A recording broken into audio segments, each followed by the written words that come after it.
Hey guys, welcome back to Making Finances Sexy. It is me, Rose Short, aka the Red Queen. Come down the rabbit hole with me. I am a realtor here in the Phoenix Valley, as well as a CEO of Clinical Luxury and a financial consultant. It is my mission to help you build multiple income streams, understand the world of online income, fire your boss, live your dream lifestyle, and make all your dreams come true. And with me, of course, is the wonderful and talented Miss Jessica Lane. Hey, Rent Rainbow family. I'm a certified instructor with the company 101 Financial right here in the Valley of the Sun. It is my mission to help you transition from renting into homeownership, no matter your situation. I'm here to be your personal finance coach and your first time home buyer specialist. Woot woot! And today we're going to talk about something that I think gets a lot of people in trouble. And that is what or how do you mitigate the bank raising your credit limit and not going into debt? Yeah, it's like that, mistress. Exactly.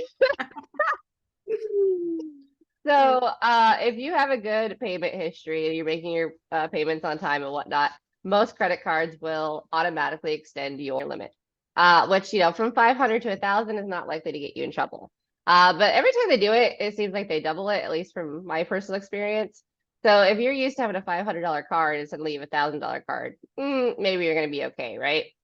But if you go from 1,000 to 2,000 to 4,000 to 8,000 to 16,000, it's all of a sudden really, really easy to be like, oh, well, I can just go buy my car with my credit card, or, oh, I can buy this really expensive thing with my credit card and it's fine.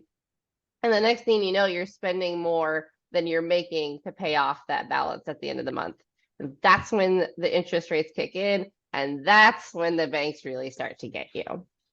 Yes, and that's why I love this topic, because mitigating credit increases, my main advice on this would be budgeting and financial planning to help this. It's just so significant to avoid the need for higher credit limits when we learn to manage our money effectively. And when you're actually budgeting yourself, that makes it even more difficult to want to spend more when those increases on your credit limit arise. Yeah. Also, keeping your credit limits or keeping your credit usage low can also help you to not get those increases. Yes and no. Mhm. Because again, if you're paying it off regularly, a lot of banks will like reward you basically with an extended limit. Now the nice thing about that is all of a sudden your credit score goes up because your credit usage goes down when you do get those higher limits, Mhm. as long as you're not using the higher limits. So you're absolutely right. Budgeting is a huge key piece of it, because if you know that you can only afford a $1,500 a month credit card payment, you're only going to spend that $1,500, right? Now you might get into a situation where it's like, oh, well, this thing I'm really, really invested in, because it happens a lot with business owners, where it's like, well, it's $2,000, but the potential return is more than that. So I'm going to go ahead and spend that and then get it back. And then sometimes you get it back, sometimes you don't. And that's where you got to weigh your risks as a business owner versus a normal person. But your normal everyday person is who we're talking about, right? So that's where it just becomes super important. Like I said, know your budget, only spend that, and just look at how happy the card is getting its higher and higher limit and how your credit's going up, and don't fall into the trap of, well, now I have this extra free money to spend, because it's not free money and it's going to end up costing you in the long run. Yeah, and if you're a person that doesn't want credit increases, you can reach out to your credit provider and just communicate with them, just to request them to not increase your limit without your consent first. And I think Yeah. you can pitch them directly through your credit app or give them a call. Yeah, legally they are required to tell you when they've done a credit increase, but I have noticed a few times with my bank where I've gotten the increase and gone, what the heck just happened? And then like a week later I get the email. Mhm. But yeah, legally they are required to tell you they've increased your limit. And then, like you said, you can call and be like, hey, no, I will get myself into trouble. I need you to drop my limit back down. Yeah, it's so messed up that they do that, because people, it looks like a fantastic thing. Like, yes, my credit score is good. paying my bill on time. They increased my limit. Whoop whoop. But honestly, it's all out of the bank's game. They want to make more money, so they want our balances to be higher, so then they make more money. That's Yep. the frustrating thing about it. Yep. And then once you get to that point where you're not paying it off well, or like you are carrying a balance, that's when the increases will suddenly stop, if you notice. So Yeah. it's I mean, it's smart from their standpoint, but we're here to save you money and make you financially sexy, and that's why we're telling you about this. The Yes. other thing too is to pay attention to your interest rate, right? So let's say that you've been really, really good about paying off the credit card, and maybe you need a higher credit limit now, but you don't like the interest rate on that card. You can go ahead and apply, if you have the good credit, for lower interest rate cards, and then don't cancel that one because you still want to have an old credit history, but you can pay that one off and then just kind of put it aside, and then it becomes a dead card, which doesn't actually hurt your credit. A lot of people think like, oh, I'm not using it, I need to cancel it. If you've had that card since you were 18 and you have no other line of credit, canceling that's going to hurt your credit in the long run because banks want to see a history of credit. Lenders want to see that. You know, if you're going to buy a house, they really want to see that. So don't cancel the card, but you can absolutely pay it off and then just set it aside and then start using that lower interest card, which, yes, maybe has a bigger limit. And yes, maybe you're carrying a little bit of a balance, but you're not going to be paying 28% APR. Maybe you're only paying 7%.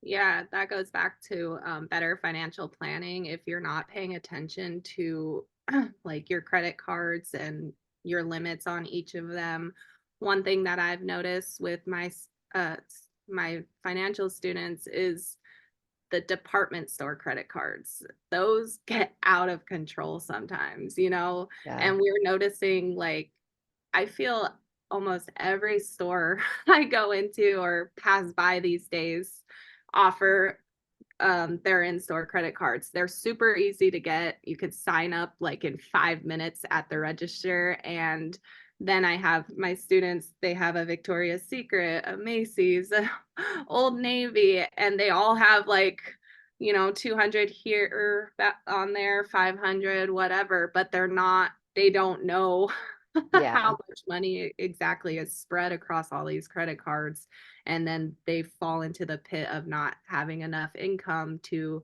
pay down every credit card that they have, and then that interest rate just keeps charging them, and it's where you get stuck in credit card debt, which is Yeah. not fun.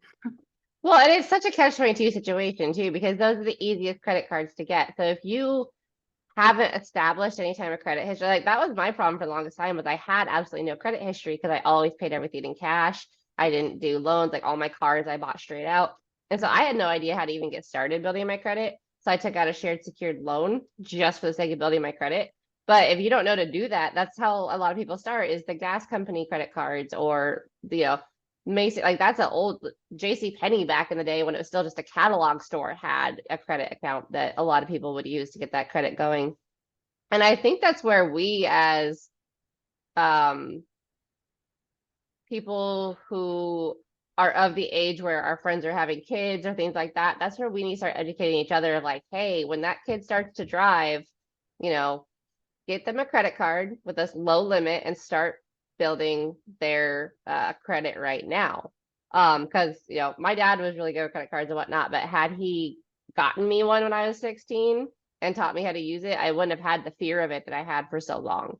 And I think that's where it becomes important that we educate each other, as well as get the new generation started younger, so that we already know that home buying is going to be more difficult moving forward, right? It's going to be a really interesting decade for real estate, I think, for the next 10 years.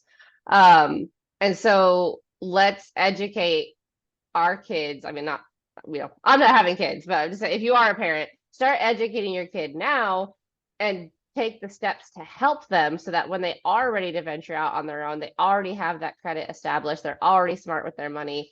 And then we have a new generation that can actually buy a home. Yeah, no, I absolutely agree with that. My mom helped me. She gave me a credit card that she was tacked on to as well. So I was able to start using that right away. And my credit score has been pretty in like good, at least over 700 since I can remember, Yeah. and really grateful for that.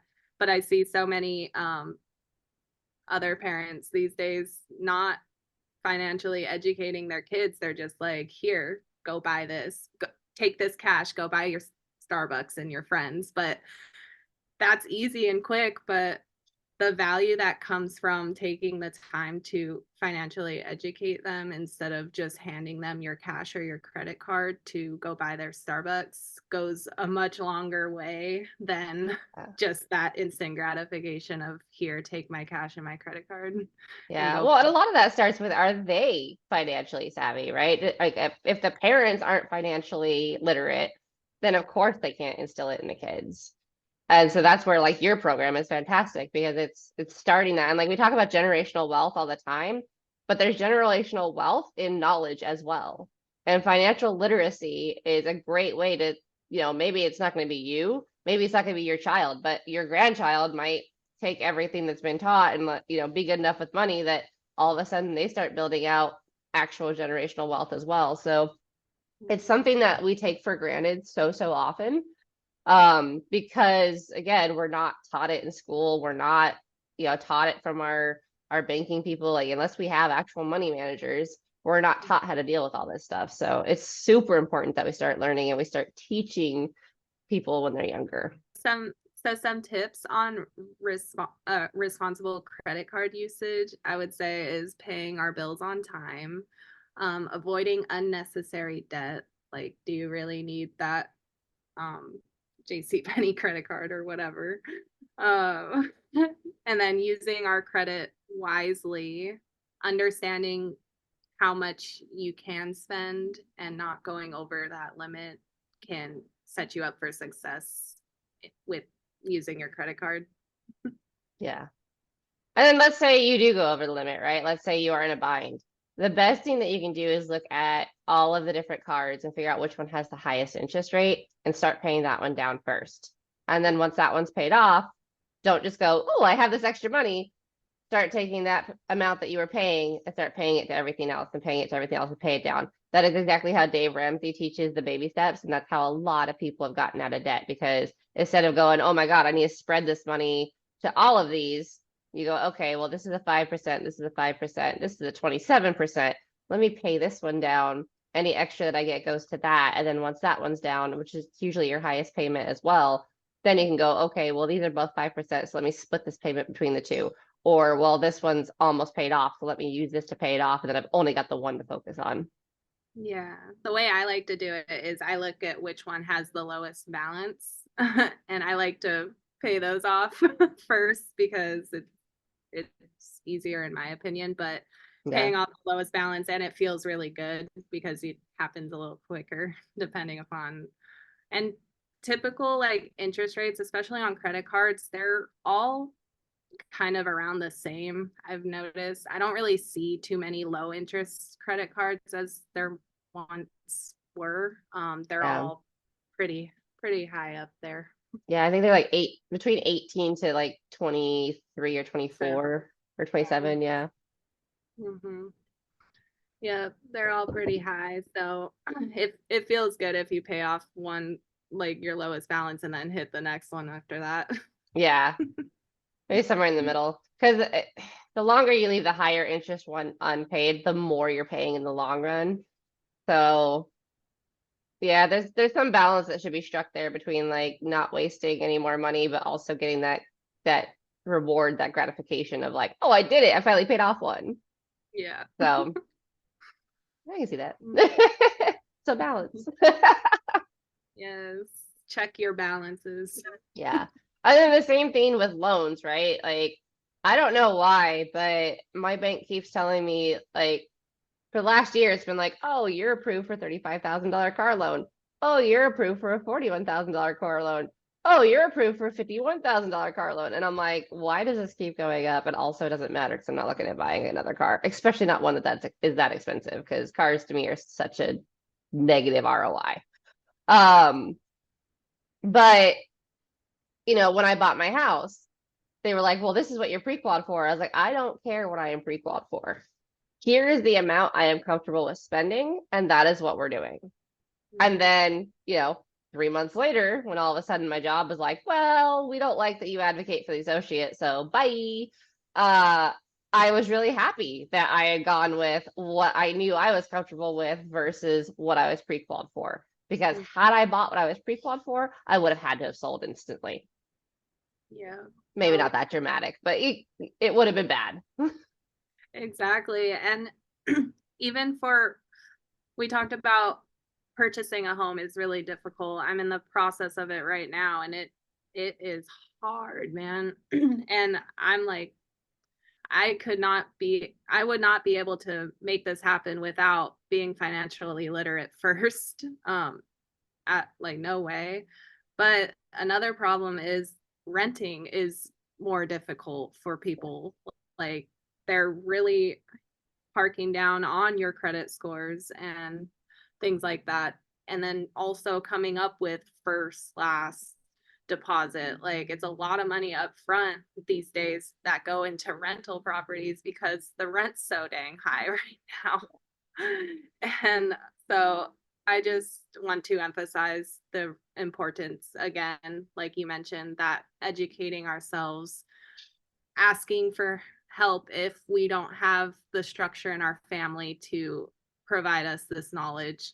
There's so many YouTube videos, our YouTube videos, TikToks, whatever, Instagram. Like, there's so much knowledge out there. We just want to encourage more people to go after it. Yeah, the rental market requiring good credit really screwed a lot of people. I mean, I have good credit, but my significant other, due to life instances and whatnot, his isn't great. And we had multiple times where it was like, well, you're approved, but he's not. And I was like, well, I'm not moving in without him. So, and that's one of the reasons that we went ahead and bought, because like, it's going to be so much easier than having to deal with this nonsense. But that again goes back to like, we need to start teaching our kids and start helping our kids build credit, because there's so many people who are like, oh, well, the younger generation's still living with their parents. Of course they are. They don't have any credit. They don't have enough money to go out and get, a house on their own anyway. And so the rental market is literally set against them. So, why are we stigmatizing this? Yeah, it sucks too. Like, a lot more young people, like one of my good friends, and I've been seeing more videos going around of people my age or younger living in their cars. They're working 40 plus hours a week and they still can't get into a rental or buy their own house Yep. because of that. Yeah. It's crazy, and I don't know. Yeah. Gotta Now do there are some apartment complexes and whatnot that I've seen popping up more and more that I think are probably just capitalizing on it, but I think it's a good idea as well, where they're advertising like, hey, you have bad credit or no credit, that's fine. We have a program that will help you. And so I don't know what the programs are, because obviously I'm not looking into it. But apartment complexes have realized that, you know what, this is a real problem, and we can solve a problem as well as get more people in. Yeah. And I think that's brilliant. Mm-hmm. Agreed. I haven't heard about that, but I kind of want to look into it. It's awesome. Yeah, there's one here in Phoenix specifically that I saw, and I was like, oh, that's really smart. I kind of want to go like ask him about it, and maybe we can do a piece on it. I don't know. We should. But yeah, I thought it was really cool, because yeah, there's a lot, like, my flatmate now, I mean, he's my age and he has no credit because he's the same way. He's paid cash for everything. He's never bought a new car. He's never done a loan. And I keep telling him, I'm like, you need to like have the cash for the car, but take out a loan anyway. Yes, you're gonna pay a little bit more because of the interest, but at least you're gonna build that credit limit. Um, and he hasn't done it yet, but he's gonna have the same problem eventually. If, he's gonna go to buy a house or rent again, and they're gonna be like, you have no credit. Like, sorry. Yep. It's a vicious cycle. And I think people just need to step out of the fear of it and just gain the knowledge, because knowledge can dissipate that fear when you actually know what you're doing and believe that you know what you're doing. Yeah. So just, yeah. Yeah. I mean, not so humble opinion. I think credit is stupid. I think it's one of the stupidest things we've ever come up with at all. But we have to acknowledge that our entire capitalist United States runs off of credit and your credit number. So we can complain about it all we want, or we can get smart about it and we can figure out how to make it work for us. And that's the real important part. Yeah, there's so much power when we do make it work for us. Like we teach our students to pay their statement balance each month. So they're utilizing a credit card, they're saving their cash by utilizing the credit card and not getting charged any interest on that credit card. So it's basically all your money. It's just a tool to leverage and grow your income or grow your business or buy that first house, whatever you want to do, because that's your money. You work hard for your money. Why do you want to just throw it down the toilet into interest and debt and or bad debt and things like that when you can use it to your full advantage and do all the things that you dream of doing? Yeah. And don't let it be the end of the world if you do carry a balance. The first time I carried a balance, I was freaking out. And then I noticed that my credit score went up, which made no sense to me. Um, but thanks, right? So, like carrying a balance, it's not the end of the world. You just don't want to do it consistently. And sometimes life's gonna happen. You're gonna be picking up a puppy in Michigan and have the power steering go out on your car and have a $2,000 unexpected bill. It happens. But don't beat yourself up over it. Mistakes happen. Life happens. Just work on paying it off, pay a little bit extra, put as much extra toward it as you can until it's paid off, and then, learn from it and go from there. And I think that's part of the problem is so many people carry a balance and they're like, well, I'm screwed anyway. And then they just blow the balance out of the water. And you Mhm. don't have to, it's an easy circle to fall into, I understand, but just don't fall for it. Just go, okay, well, I screwed up, but it's fine. We're gonna fix it. Where can I adjust out of my budget to pay this off faster? And then go from there. Maybe it means that your fund money for a month and a half is, cut in half or even non-existent. Mhm. It's fine. Yeah, it's part of life. And that just brings so much financial peace of mind when those emergencies do come up and you do have credit available to assist you in that. And then, yeah, not spending more after that is not a smart move. So paying it off is, and then once it's paid off or at least close to paid off, then you can spend a little bit again. Yeah. And And again, that's where applying for a lower credit limit credit card might come in handy, right? So one of our credit cards right now, because of life instances, is it's carrying a balance. And we know this and we're okay with it. But so we got a secondary credit card where it was like, all right, well, this one has a lower limit, it's got lower interest, and now we can use this one instead of continuing to use the one that's a little bit past. Because the way credit works, and we've talked about this before, if you're carrying a balance on your credit card, every payment you make goes to the newest spent, not the oldest spent, because that's how they make their money off of the interest. Mhm. And so the more you use that card, even if you're consistently paying it off, you're still just, the interest is still just going up. So, get a different credit card or, start using a debit card, whatever it is. Just stop using that card once you're carrying a balance until it's paid off.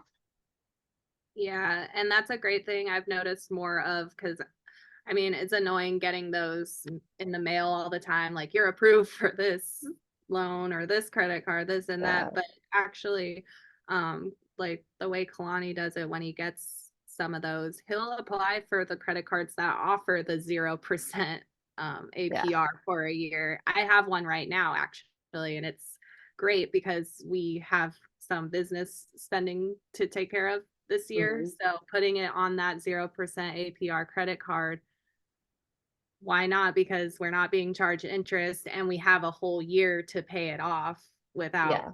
the charge of interest. So that's just another strategy that people take to mitigate that credit usage. Yeah, you just have to be a little bit careful because it's really easy to fall in the trap of every year you're getting a new credit card to pay off the other credit card. And then the next thing you know, you've got 10 credit cards. And that's when it does start to take a toll on your credit, because then it looks like you're really irresponsible. Right. That's why financial planning. Yes. Yeah, I mean, if you are getting into, a problem, you're better off generally, instead of getting a new credit card to pay off that credit card, look into a personal loan, because the personal loans are usually, 3 to 4, maybe 5%. And then you can use that to pay off the credit card. And then, yeah, you're paying down, you know, something with interest, but the interest isn't nearly as high as the other thing. And it's not another credit card, but it is another credit history for your history. Right. And sometimes like depending upon like how much credit cards you already have and debt that you're in, consolidating it into one loan is a lot easier to manage and look at. Yeah. And most credit cards nowadays too, if you've made a big purchase, they have some sort of payment plan that you can look into, that, like, yeah, it's a fee every month, but it's not nearly what the interest would be. So you can break that into smaller payments if you are getting into trouble. I've noticed actually debit cards are offering that now as well, which again, I would say be careful with that, because I think you could probably get yourself into trouble real fast. But it is something to look into if you are struggling with that payment. But when you do that, your minimum payment does go up, because then you have to pay that every month. So just be aware of that. Yeah. So pay attention, folks, to your credit cards. Yes. Yes. Don't fall for the trap. All right, guys, that's all I got on credit cards. Woo! And next week, I'm going to bring in the topic of money saving hacks. Yeah, so often we get asked, how do I save money? Oh, we're going to talk about it. Woo.